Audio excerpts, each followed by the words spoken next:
하나님의 말씀 창세기 32장입니다. 32장 1절로부터 12절 말씀입니다. 거룩하고 그리고 참으로 놀라우신 하나님의 말씀을 귀 기울여 들으시기 바랍니다. 야곱이 길을 가는데 하나님의 사자들이 그를 만난지라.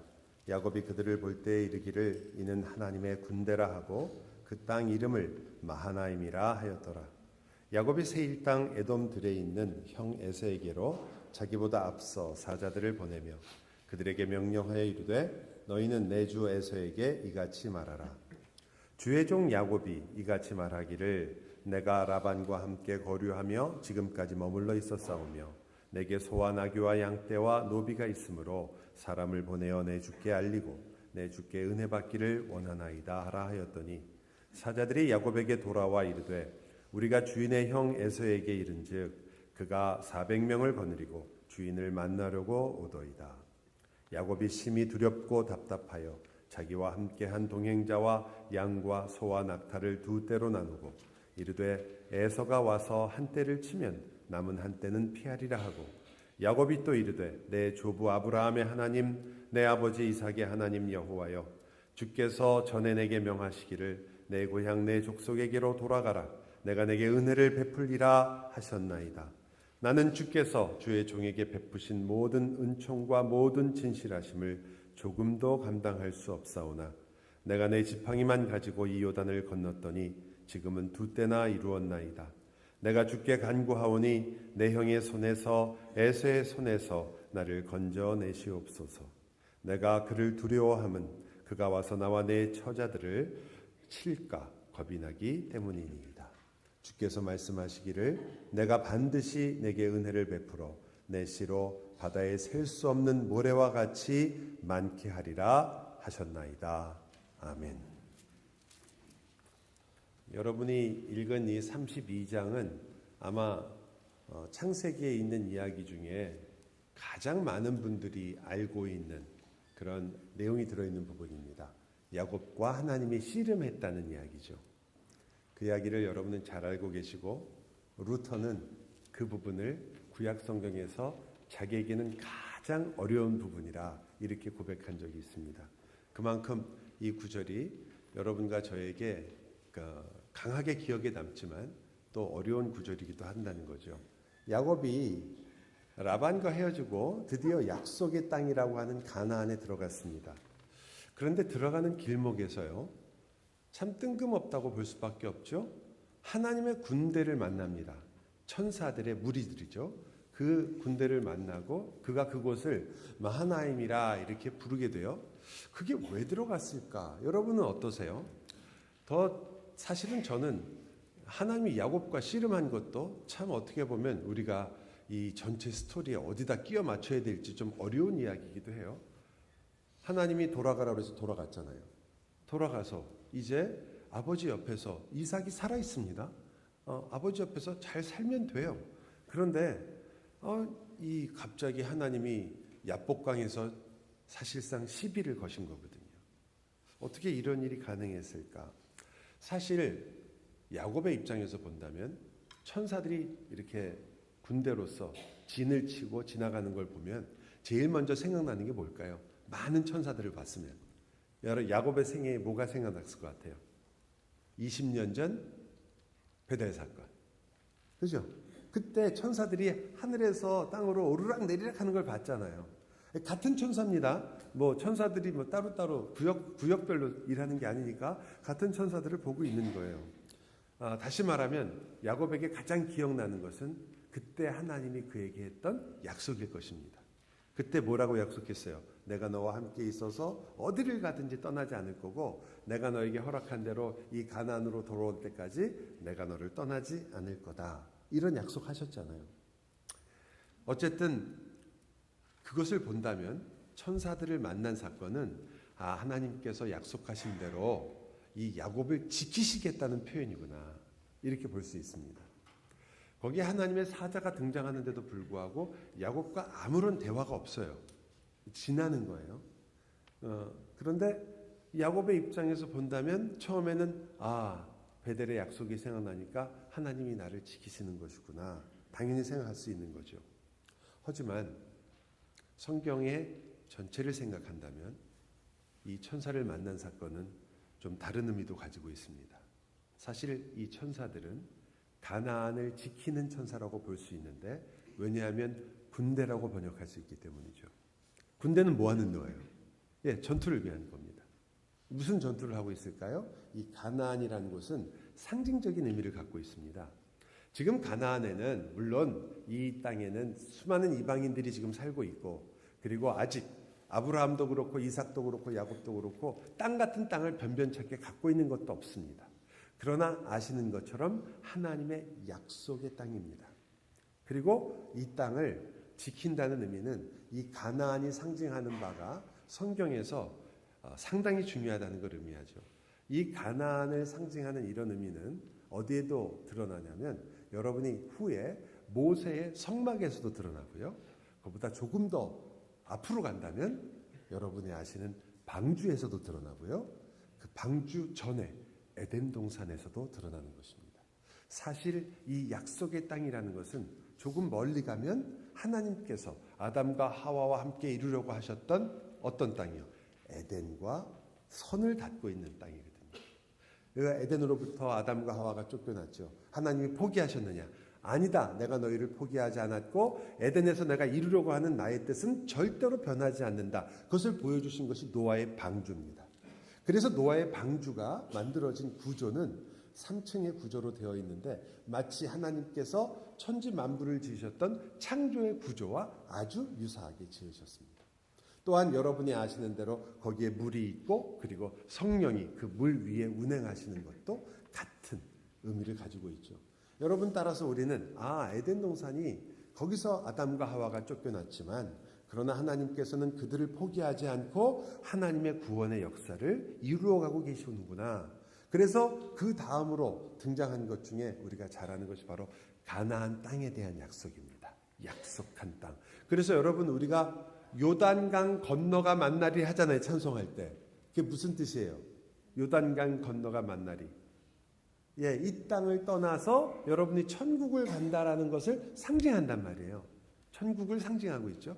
마찬가지로 에덴이 온전히 회복되는 것이 바로 천국이 이루어지는 것이고, 노아의 방주도 모든 이들은 다 죽지만 온전히 구원받은 그 안에서 모든 이들이 안식과 평화를 누리기 때문에 그것이 바로 구원의 방주가 되는 거죠.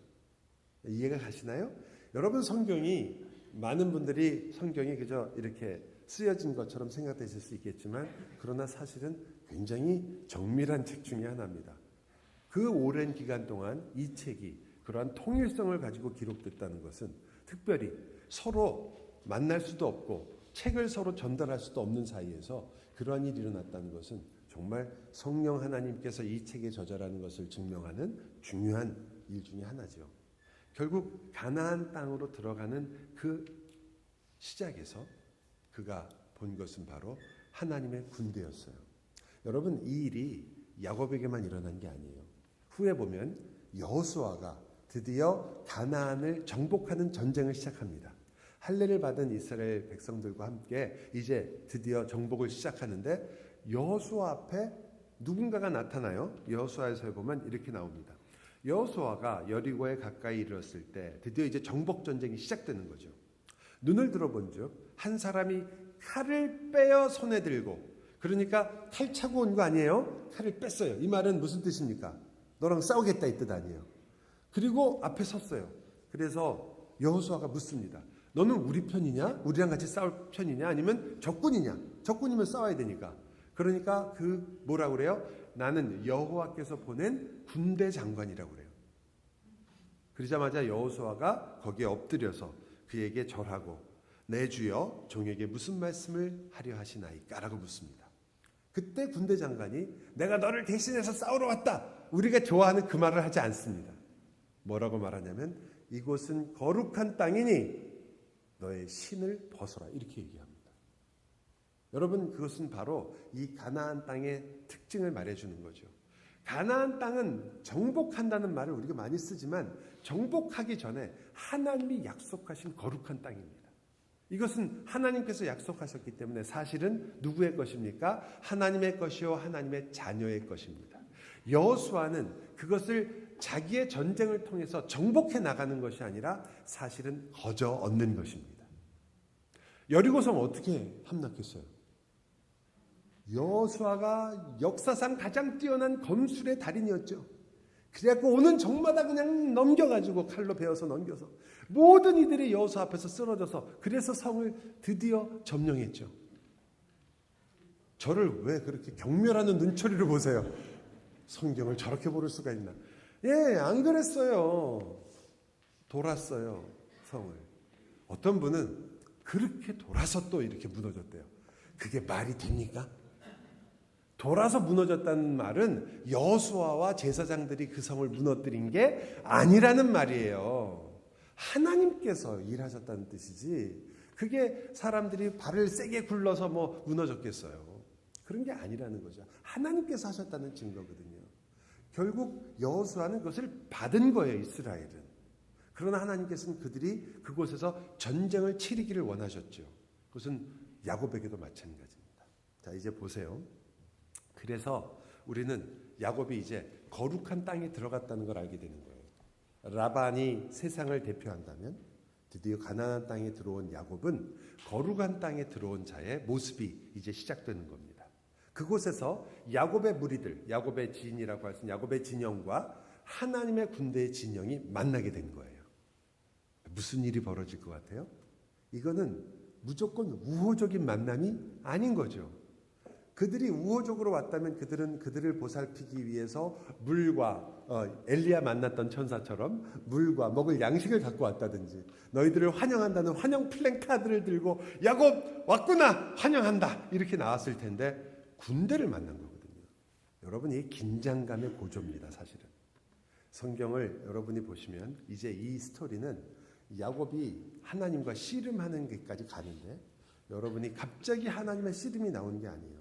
하나씩 차근차근 빌드업이 되는 거죠. 그 첫 번째가 바로 여호수아를 만났던 군대 장관처럼 이 야곱은 하나님의 군대를 만나게 됩니다. 거룩을 마주하게 되는 거죠. 하나님이 야곱을 지킬 것도 분명합니다. 그러나 동시에 하나님은 야곱이 지금 거룩한 땅에서 거룩한 것이 무엇인지를 알려주고 싶어요. 그래서 야곱이 이름을 지었습니다. 마하나임이라. 이거는 과자 이름이 아닙니다.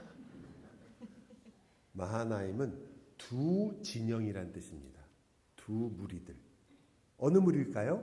바로 야곱의 무리와 하나님의 무리가 만났다는 거죠. 서로 아무 말도 없이. 이건 지금 긴장감의 고조입니다. 야곱이 그에게 말을 걸어서 잘 지내셨습니까? 라고 말을 건 것도 아니고 무엇을 말씀하시렵니까도 아닙니다. 이거는 지금 전쟁의 시작을 의미하는 것처럼 영화라면 드라마라면 배경음악이 긴박한 음악이 깔리는 그런 순간인 거죠. 하나님의 군대를 만난 다음에 야곱의 행동과 그가 하는 이야기들을 들어보면 더 분명해집니다. 야곱이 에서에게 사자를 보내요. 자, 야곱이 만난 게 하나님의 사자들이에요. 천사들인데 사자라고 부르거든요. 그런데 이번엔 야곱이 사자를 에서에게 보냅니다. 메신저예요. 전령이죠. 그에게 가서 할 말을 줍니다. 너 가서 형님에게 이렇게 말해라 하면서 진영을 보냅니다. 멀리 떨어져 있는 에서에게 일부러 사자를 보냈다는 것 자체가 야곱이 예전 같지 않다는 걸 말해주는 거예요. 야곱이 어떤 사람인가요?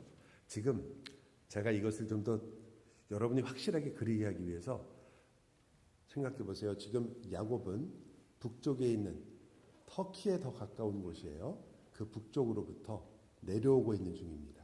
내려와서 이스라엘은 갈릴리 바다가 있고 호수죠. 그리고 요단강이 흐른 다음에 밑으로 내려가서 사해가 있습니다. 여러분 만약에 이것이 그림이 안 그려지시잖아요. 그러면 여러분이 누가 여러분에게 물어볼 때 어느 집회에 가든지 물어보든지 목사님들이 물어볼 때 답변을 못하거나 잘 그림이 안 그려지시면 어느 교회 다니냐 물어보면 절대로 나성이라는 말은 뿌시고 그냥 남포교회라고 그러세요. 혹시 서울에서 온 사람일 수도 있으니까. 네. 이건 아셔야 돼요. 갈릴리가 있고 거기 풍선이 위에 하나 달려 있고 쭉 내려와서 여기 손으로 이렇게 잡은 손 옆 모습하고 똑같아요. 사해가 손으로 이렇게 풍선을 잡고 있다 생각하시면 돼요. 북쪽에 있는 갈릴리 바다 그 근처까지 왔어요. 지금 야곱이. 그런데 에서가 어디 있냐면요. 이 밑에 있는 이 사해 밑에 저 아래를 에돔 지방이라고 하거든요. 한참 떨어져 있는 곳이에요. 그 에돔의 세일로부터 이 에서가 와야 됩니다. 그렇다면 이거는 의도적으로 야곱이 전령을 보낸 거죠. 가는 길에 만난 게 아니에요. 여러분 이상하지 않아요? 야곱이 본래 이런 일이 닥쳤으면 어떻게 하는 게 맞아요? 지금 잔꾀를 써서 어떻게 하면 피해갈까를 생각해서 야 내가 어떻게 하면 우리 아버지 집에 잘 가갖고 조용하게 살까 이걸 생각해야 되는데 일부러 이렇게 하는 거예요. 서울에서 광주를 가는 건데 일부러 부산행 KTX를 타는 거예요. 지금요. 이상한 거죠. 지금 야곱답지 않은 일이 벌어지고 있는 겁니다. 게다가 에서에게 사자를 보냈는데 돌아온 응답도 별로 좋지 않습니다. 돌아온 사자가 하는 말이 뭐였습니까? 에서가 400명을 이끌고 오고 있습니다. 여러분 기억하세요? 아브라함이 롯을 구할 때 몇 명으로 구했어요? 318명. 이거 아시는 분이 몇 분은 계실 줄 알았습니다. 복이 있을지어다. 318명이에요. 318명. 근데 400명이나 끌고 오는 거예요. 여러분 당시의 인구를 생각한다면 적은 숫자는 아닙니다. 특히 400명은요. 게다가 생각해 보세요. 에서가 어디서부터 오냐면 세일이라는 곳에서부터 와요.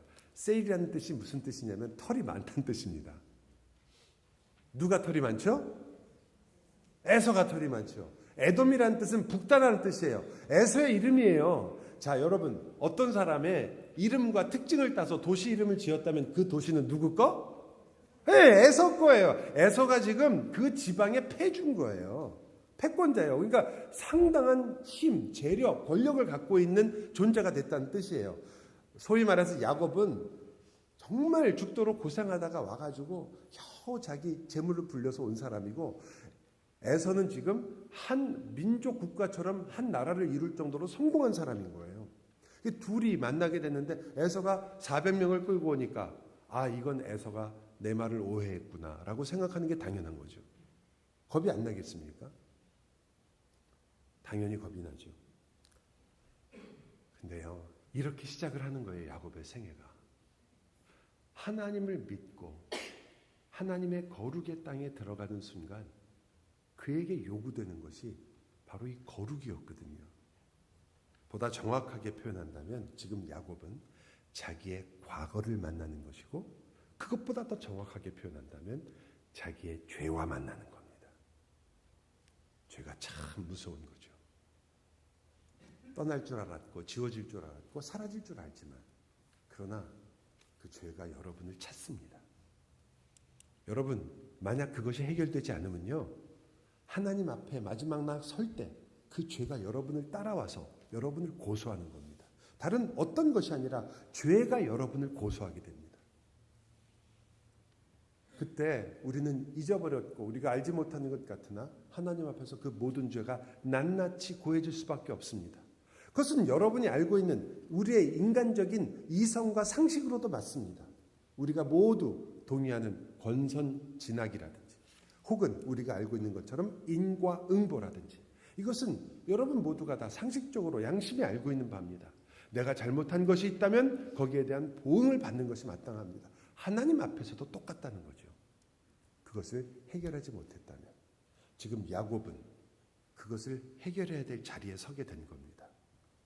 그래서 그는 자기의 죄와 만나야 됐고 이거 형하고 그냥 인사하는 일이 아니거든요. 무엇이 지금 중요한 문제가 됐냐면 죽느냐 사느냐 문제가 된 거예요. 이제 그러니까 어떻게 했어요?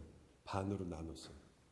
그리고 반은 혹시 에서를 만났는데 공격을 받으면 반은 공격받아 죽을 수도 있지만 반은 데리고 도망가자 이런 생각을 한 거예요. 여러분 생각에 어떠세요? 야곱이 머리 쓰는 것 같죠? 그죠? 역시 야곱답다. 아, 여러분 야곱 모르시는 거예요. 이건 야곱다운 게 아닙니다. 저는 이거 잔머리가 아닌 것 같아요. 왜냐하면 야곱다운 건 도망을 다 같이 가는 거예요. 왜 거기까지 내려가서 에서를 왜 만나요? 야곱이. 다른 곳으로 피하면 되죠. 라반한테서도 도망왔는데 도망은 야곱에게 있어서는 당연한 일입니다. 식구 끌고 저쪽 북쪽으로 가든지 아버지 집으로 빨리 도망가고 숨던지 그러면 되는데 그렇게 안 하고 둘로 나누겠다는 말은 무슨 뜻이에요? 만나겠다는 뜻이에요. 에서를 만나겠다. 이게 야곱의 생애에 있어서 가장 큰 변화 중에 처음입니다. 그가 지금 자기의 문제, 거룩한 땅에 들어와 하나님의 뜻대로 사는 인생의 시작에서 그는 피하지 않고 자기의 과거를 마주하기로 한 것입니다. 여러분, 야곱이 사자를 보내면서요, 뭐라고 얘기하냐면 에서한테 에서를 주라고 부르고 자기를 주의 종이라고 불러요.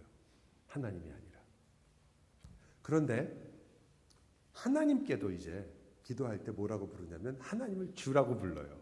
이날 재밌는 날이에요. 야곱은 2명의 주가 생겼습니다. 한 주는 바로 에서죠. 우리가 되게 에서한테 잘 보이려고 에서가 혹시 죽일지 모르니까 이게 립 서비스를 하는 거다 지금. 그래서 주라고 부르는 것이다. 글쎄요. 사실은 야곱은 지금 어떻게 보면은 우리가 생각하기에는 그가 이제까지 고생한 게 완전히 물거품이 되는 말을 하는 거예요.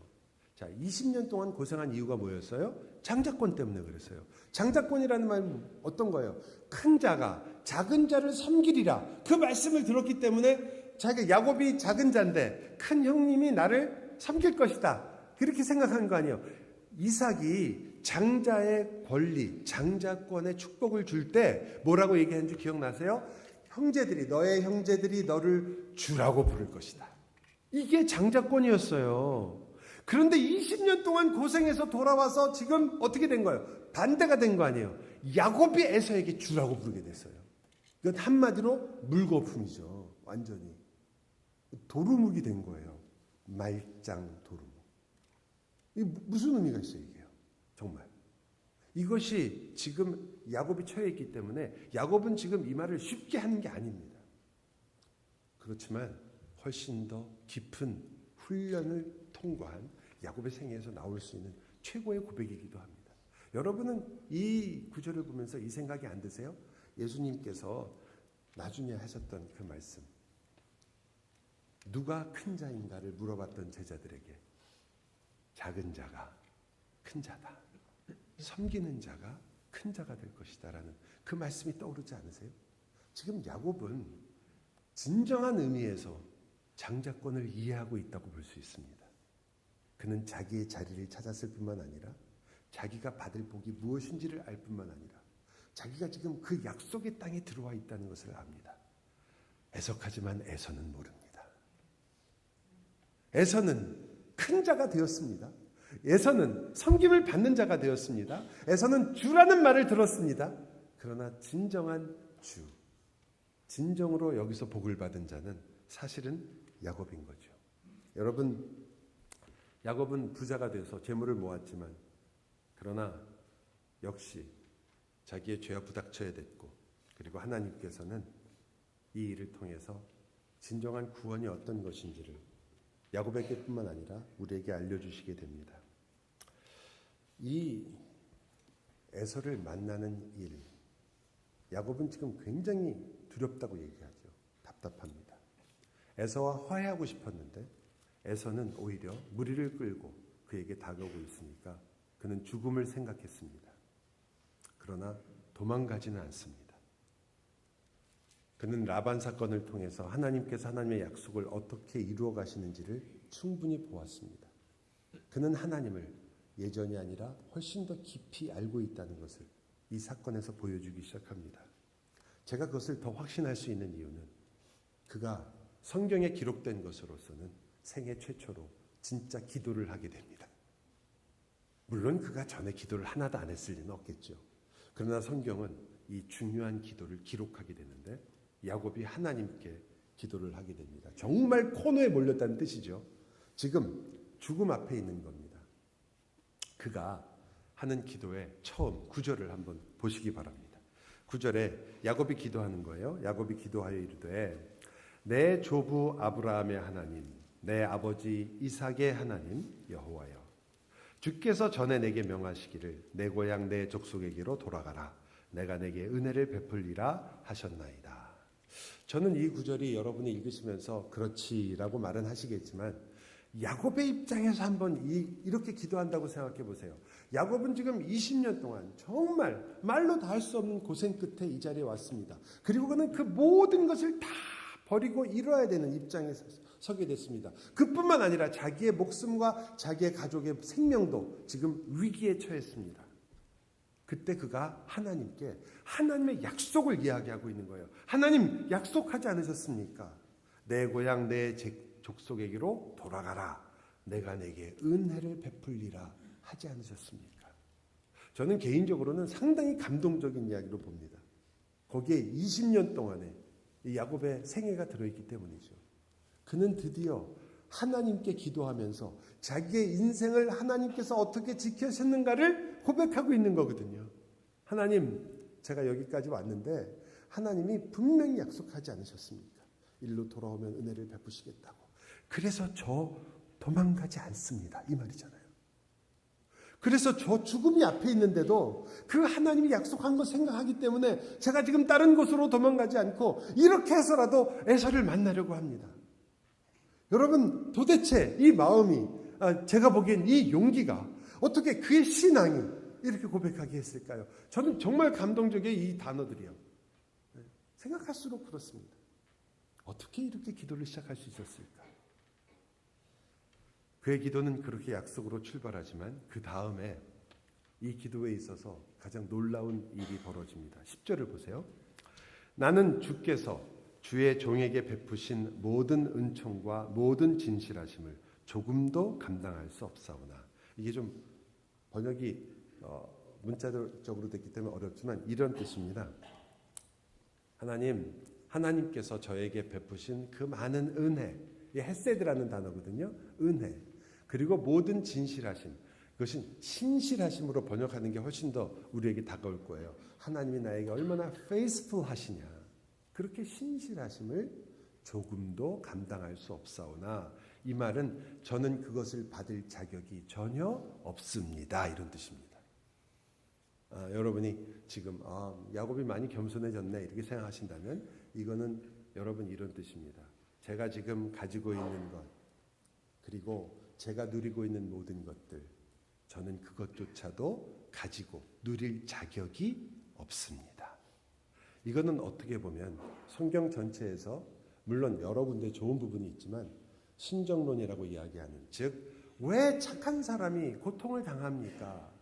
어떻게 착하게 살려고 하는 사람들이 그렇게 어려움이 있습니까? 하나님은 사랑이라고 하시면서 어떻게 쓰나미를 주실 수가 있습니까? 왜 지진이 일어납니까?에 대한 가장 명백한 대답 중에 하나입니다. 여러분, 우리가 죽기 전에 살아있다는 것 자체, 우리가 하루라도 살아있다는 것 자체, 우리가 여기까지 왔다는 것 자체, 여러분이 지금 여기에 있다는 것 자체, 여기 앉아서 예배한다는 것 자체, 이 모든 것, 여러분이 소유한 모든 것을 포함해서 우리에게 그 자격이 있습니까? 우리가 그것을 누릴 자격이 있습니까? 없거든요. 우리가 지금 모든 것을 빼앗긴다고 해서 하나님께 원망할 입장이 아니라 도리어 지금 이 야곱처럼 우리가 고백하는 게 마땅한 거죠. 주님, 그렇습니다. 나는 지금 모든 것을 빼앗길 입장에 있거든요. 생명도 위협을 받고 있습니다. 그런데 주님, 여기까지 내 생명을 유지한 것도 나는 그것조차도 받을 자격이 없는 사람입니다. 여러분, 이것은 자기가 누구인지를 정확하게 깨닫지 않고는 절대 할 수 없는 고백입니다. 내가 누구인가? 죄인이라는 것이 어떤 말인가? 하나님 앞에 선다는 것이 어떤 것인가? 내가 진짜로 누구인가를 정말 깨닫기 전까지는 이러한 고백을 할 수 있는 사람이 누가 있겠습니까? 나는 정말 이 모든 것을 누릴 수 있는 사람이 아닙니다. 생각할수록 놀라운 단어 아닙니까? 야곱이 이런 말을 하니까요. 네? 다른 사람도 아닌 야곱이 그토록 치열하게 모든 것을 소유하기 위해서 인생을 살았던 그가 하나님 지금 다 뺏기게 됐는데 하는 말이, 하나님, 내가 여기까지 숨쉬고 있는 것도 나는 걸 누릴 자격이 없는 사람입니다. 내가 지팡이만 가지고 요단을 건넜는데 지금은 이 두 때나 이루게 되었습니다. 여러분 어떻습니까? 여러분은 하나님 앞에 나아가 기도할 때 우리의 기도는 어떻습니까? 맞습니다. 우리가 기도할 때 주시옵소서가 없는 기도가 어디 있겠어요? 그렇지 않으면 우리가 왜 기도하겠습니까? 제가 옛날에 한창 교만해졌을 때는 그런 기도가 나쁜 기도라고 스스로 생각해가지고 주시옵소서 기도 안 하고 싶어가지고 주여 주시옵소서를 하지 않게 해 주시옵소서. 그때 알았어요. 이거 안 되는 거구나. 이거 안 되는 거구나. 주시옵소서 없이는 기도 안 되는 거구나. 우리는 끝없이 하나님께 달라고 할 수밖에 없구나. 그런데 여러분 동시에 한번 생각해 보세요. 이게 있으세요? 그러나 주님, 내가 가지고 있는 모든 것을 사실은 내가 가질 자격도 내 생명조차도 누릴 수 있는 자격은 없는 사람입니다. 그런데 주님이 주신 것이 있으니 여러분이 단 1초를 산다고 해도 단 하루를 산다고 해도 이것은 은혜요, 감사요, 감격일 수밖에 없습니다. 그런데 여기 100년 가까이 사신 분들이 수두룩합니다. 여기 50년, 60년을 사신 분도 수두룩합니다. 여기 30년, 40년을 사신 분도 너무나 많습니다. 여러분 그 하루하루를 어떻게 사셨습니까? 내가 그 하루를 누릴 수 있는 사람이 아닙니다로 살았습니까? 아니면 하나님 왜 나에게 이렇게 이걸로 사셨습니까? 야곱을 볼 때 야곱은 마치 후자처럼 하나님 이것밖에 안 됩니까? 하나님이 뭐 날 사랑하셨다는 게 이 정도밖에 안 됩니까? 라는 기도를 할 것 같은 야곱이 20년간의 하나님의 손길이 헛되지 않았다는 것을 우리가 알 수 있죠. 여러분 하나님이 그렇게 겸손한 이를 사랑하신다라는 말을 이제 아시겠습니까? 하나님께 나아가서 주님 내 이 코에서 나오는 이 숨결 하나 나는 그것 숨을 쉴 수 있는 자격이 있겠습니까? 내 인생이. 그러나 내 숨을 붙여주시는 하나님 나의 기도를 들으시옵소서. 아들이 만약에 와서요. 아버지께서 나에게 베푸신 하루하루 집에서 나를 먹이고 입히고 이렇게 하셔서 제가 이렇게 어엿하게 성인이 되었습니다. 나는 이것을 다 받을 자격이 없는데 아버지 너무 고맙습니다. 그런 아들 좀 누가 안 보내주십니까? 그 아들이 한 번이라도 와서 그런 얘기하면 아버지 마음이 어떻겠어요? 여러분 생각을 해보세요. 여러분 자식이 와서 그런다면 이건 뭐 감격의 연속이겠죠. 네가 이렇게 컸냐 벌써? 여러분 왜 우리 아버지에게는 그렇게 안 가십니까? 왜 여러분의 진정한 아버지에게는 그렇게 가지 않으십니까? 여러분 이제 드디어 야곱이 자기 구할 걸 구하는데 이 구하는 장면이 또 백미해요. 내가 주께 간구하오니 내 형의 손에서 에서의 손에서 나를 건져내시옵소서. 이건 정말 평범한 기도입니다. 그가 처한 상황이 그래요. 에서의 손에서 건져내십시오. 죽을지도 모릅니다. 하나님 내 환경을 생각해 보세요. 내가 어떤 상황에 있는지 주님 구해 주십시오. 너무나 당연한 말이에요. 너무 좋은 말이에요. 그런데 우리의 기도도 비슷하거든요. 여러분의 기도를 잘 생각해 보세요. 가끔은 여러분 좋은 핸드폰 두고 뭐 하세요? 기도할 때 살짝 녹음해 보세요. 여러분 어떻게 기도하는지. 그리고 한 번만 들어보세요. 내가 어떻게 기도하는지. 여러분이 주시옵소서 하는 것도 좋습니다. 모든 기도가 좋아요. 그런데 여러분 저도 그렇지만 우리의 기도가 되게 이렇게 됩니다. 하나님 내가 너무 아파요. 여러분 우리 기도가 어떻게 그러니까 나 낫게 해주세요. 이게 우리의 기도의 대부분입니다. 그런데 우리는 이런 기도는 잘하지 않죠. 하나님 제가 왜 아픈데 낫게 해달라고 기도할까요? 하나님 저 정말 두렵습니다. 고통이 무섭습니다. 정말 하나님 내가 이렇게 인생에 내 시간들을 이렇게 보낼 것이 너무 겁이 납니다. 여러분 그렇게 기도하십니까? 지금 야곱은 이렇게 말하는 거예요. 하나님 에서가 나와 내 가족을 죽일까 봐 두렵습니다. 여러분의 기도에는 이 표현이 있습니까? 여러분의 기도는 어떻게 보면 마치 비즈니스 같지 않습니까? 힘이 있는 상사에게 그 부하 직원이 내 이 일을 좀 해결해 달라고 얘기하면서 프레젠테이션을 하고 거기서 좀 무언가 좋은 소식을 들어가고 감사하다, 고맙다 이런 것이 되는 것이냐? 아니면 정말 아버지에게 아버지 내 마음이 찢어질 것 같습니다. 여러분 시편을 읽어보십시오. 저 원수가 나에게 이렇게 상처받는 말을 합니다. 나를 조롱합니다. 내 뼈를 근 것 같이 아픕니다. 아버지 이 아들이 이렇게 아파야 되겠습니까? 왜 우리의 기도는 우리의 진짜 마음을 표현 못할까요? 여러분이 진짜 무서워하는 것은 병 걸린 게 아니죠. 사실은 병 걸린 거 낫는 게 아니라 여러분의 생명, 여러분의 목숨, 그 고통으로 인해서 내 모든 것이 무너질 것, 그거 정말 무서운 거잖아요. 그러면 그렇게 기도하세요. 왜 하나님께 숨기려고 하십니까? 이 야곱은 자기의 마음을 보여주었습니다. 여러분은 하나님께 이 마음을 보여주십니까? 여러분의 기도는 도대체 어디에 있습니까? 우리의 기도는 어떤 때는 그래서 하나님과 정말 진정한 대화에 가지 못합니다. 여러분은 그저 내 문제들만 나열하다가 끝이 날 때가 얼마나 많습니까? 내 환경, 내 속상한 거, 답답한 일 얘기합니다. 나쁘다는 거 아니에요. 우리 얘기해야죠. 그래서 여러분의 마음이 어때요? 저 인간 정말 그냥 쥐도새도 모르게 없어졌으면 좋겠습니다. 이런 기도 해보신 적 있어요? 목사님 사실은 했어요. 괜찮아요? 다윗도 그랬어요. 저 인간이 사라졌으면 좋겠습니다. 그게 우리의 진짜 마음이잖아요. 그 마음에 머물라는 말이 아니라 근데 우리는 왜 우리의 진짜 마음을 표현하기보다는 항상 하나님과 아무리 생각해도 좀 비즈니스같이 얘기를 하십니까? 심지어 내 개인적인 문제를 얘기하면서도 하나님 우리 자식 공부 잘하게 해주세요. 여러분은 뭐가 두려운 것입니까? 무엇을 진짜 원하시는 겁니까? 여러분이 아이가 학교에서 시험 100점 맞아 오는 걸 원하는 게 아니잖아요. 하나님 이 아이가 이 험한 세상에서 과연 정말 잘 살아갈 수 있을까? 이 엄청난 경쟁 속에서 이 아이가 학교에서 공부하는 것조차도 이렇게 힘든데 어떻게 하면 좋겠습니까? 그게 진짜 여러분 마음 아닌가요? 왜 여러분의 마음을 토로하지 않으십니까?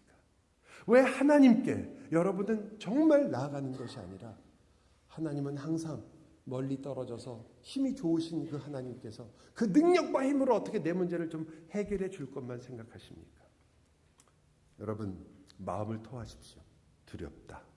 아픕니다. 하나님. 힘듭니다. 외롭습니다. 여러분의 가슴을 열어 토하십시오. 여러분 이 야곱의 기도가 아름답고 놀라운 이유는 이 모든 것이 다 포함돼서 우리의 기도의 모범이 되며 우리도 그 기도처럼 기도하기를 원하지만 마지막 너무나 놀라운 꽃을 피우기 때문입니다. 마지막 12절에 그가 이렇게 말합니다. 주께서 말씀하시기를 내가 반드시 내게 은혜를 베풀어 내 씨로 바다에 셀 수 없는 모래와 같이 많게 하리라 하셨나이다. 괜찮은 기도 같죠? 그러나 여러분 앞뒤를 잘 연결해 보세요. 야곱이 기도한다면 일반적으로 옛날에 뭐 때문에 그렇게 열심히 일하고 뭐 때문에 그렇게 애를 썼습니까? 양떼 모으느라고. 기억나세요? 예, 그는 재물을 모으기 위해 온 힘을 자그마치 6년을 그 전에 14년도 그 지참금을 갖다가 페이오프하기 위해서 했던 것이고 이 6년을 그거 모으려고 재산 모으려고 내 집을 언제나 세웁니까? 그래서 겨우 모은 것들이에요. 그렇다면 지금 우리가 기대하는 야곱은 그것들을 어떻게 지킬 것인가가 당연히 포함되어 있어야 되죠. 아내와 자식들도 마찬가지지만. 근데 아니에요. 여러분 야곱이 지금 이 모든 걸 에서에게 그냥 줄 생각을 하고 있어요. 사실은. 어떻게 그렇게 됐을까요? 기도해도 이게 나오지 않아요. 뭐라고 기도하냐면 나와 내 가족의 생명, 내 자손의 생명을 구하달라고 기도합니다. 물론 우리가 그럼 재물이 뭐가 중요해? 생명이 중요하지. 이렇게 생각할까 봐 야곱이 그 뒤에 기도를 붙입니다. 하나님, 만약 우리가 사라지면 우리를 통하여 하나님께서 약속하신 주의 자손들이 바다의 모래처럼 많을 거라는 그 약속이 어떻게 이루어지겠습니까? 여러분, 이건 어떻게 보면 상당히 고차원적인 기도다. 야, 역시 야곱 머리 좋다. 이렇게도 볼 수 있지만 한편으로는 아브라함, 이삭, 야곱을 생각한다면 이것은 그가 자기가 기도하는 내용을 다 알지 못하지만 이것은 바로 그리스도를 메시아를 바라보는 기도입니다. 그를 통하여 아브라함과 이삭과 야곱을 통하여 예수 그리스도가 오실 것을 분명한 그 하나님의 언약을 그는 다 알지 이해하지도 못하고 있지만 그것을 구하고 있는 거죠. 지금 그는 하나님의 뜻이 이루어져야 되니까 우리의 생명이 살아야 되지 않겠습니까? 라고 기도하는 것입니다. 놀라운 거 아닙니까? 하나님 앞에 무슨 수를 쓰는 것이라고 생각하지 마시고 이것이 그저 약속만을 주장하는 것이 아니라 하나님 이것이 아닙니까? 여러분 기억나세요? 이사야 선지자가 그 왕이 와서 이사야에게 물어봐요. 도대체 이거 어떻게 하면 좋으냐? 이러다가는 우리나라 저 나라가 쳐들어와서 망하게 되었다. 그때 이사야가 하는 말이 뭐라고 얘기하냐면 걱정하지 마십시오. 하나님께서 함께 하십니다. 그렇게 얘기를 하지 않고 이렇게 얘기합니다. 한 아기가 우리에게 낳고 이렇게 얘기를 해요. 그 아들이 전능자요 하나님의 아들이고 전능하신 하나님이고 이건 언제 일어날 일이냐면 거의 600년 후에 일어날 일이에요. 예수님 오신 얘기거든요. 근데 그 왕에게 그걸 위로라고 하는 거예요. 근데 그게 왜 위로가 되는 거죠?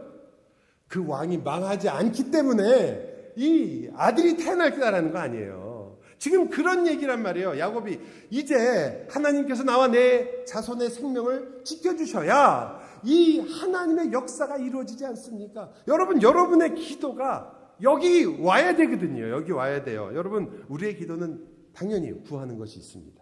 그런데 여러분의 구하는 것이 어떻게 구해지는지 하나님의 나라가 우리를 통하여 이루어져야 되지 않겠습니까? 그러니까 나를 지켜주십시오입니까? 아니면 그저 날 지켜주시옵니까?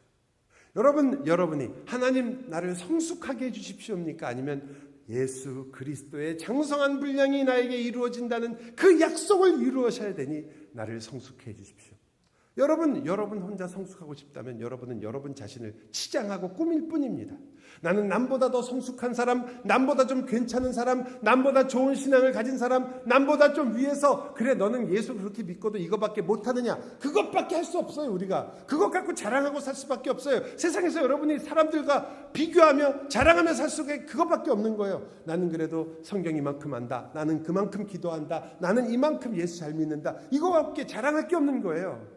그게 아니라 여러분의 기도가 이 자리까지 오시기를 바라는 거죠. 주님, 하나님의 영광이 드러나야 하니 주께서 나의 삶 속에서 역사하사 나로 빛과 소금이 되게 하여 주옵소서. 예수님의 형상이 이루어져야 되지 않겠습니까? 그러니까 나를 악에서 건져내 주시옵소서. 주님, 예수님이 저의 지혜가 되신다고 하지 않으셨습니까? 그러므로 주님, 제가 잘 생각하고 판단할 수 있도록 도와주십시오. 예수님의 지혜에 참여하게 해주십시오. 분노와 감정에 지지 않게 해주십시오. 제가 분노와 감정에 지는 것이 뭐 그렇게 큰 일이겠습니까? 제가 화를 내는 것이 뭐 대단한 일이겠습니까? 여러분 생각해 보세요. 여러분 화를 있는 대로 다 낸다고 뭐 지구가 망하겠어요? 내가 있는 대로 성질 다 부린다고 뭐가 저만 손해져. 나중에 밥 못 얻어 먹으니까. 뭐가 대단한 일이에요.